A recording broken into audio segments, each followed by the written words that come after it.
Hello guys, maayong adlaw sa inyong tanan no. So karon magpanit ta og sayuti mga higala kay kani dayang sayuti alang sa kasayuran sa tanan.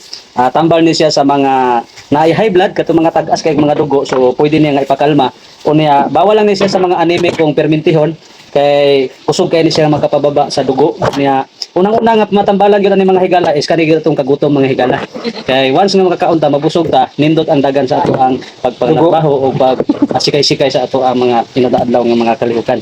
So karon mga higala ato ang panitan ni kay mao ni ato ang panihapon karon unya mas the best gyud kaayo kung dili lang lunlon nga karne ang ato ang ginasud-an kay sumo mo kayo mga igsoon no nga sige ra tag kaon og litson sumo kaayo ang mga shrimp mga humba sumo kaayo so ato pong sagol-sagulan ato makinaon og mga gulay mga higala para nga healthy living ta unya kanang mga bulalo kanang mga litson baboy ato lang gid na ilimit mga higala kay ug ato pud na permintihon ang ato ra gihapon kalawasan may madaot so ani siya pang budget meal lang gid ni siya mga higala pero dako kay nag importansya sa ato ang lawas kay ang atong lawas pud nagkinahanglan pud na siya og mga gulay so salamat lang sa imong pag view diha mga higala o idol salamat sa inyong pag-follow o God bless sa inyo Shout out mo kang Ate Inday, kaya Ate Bik.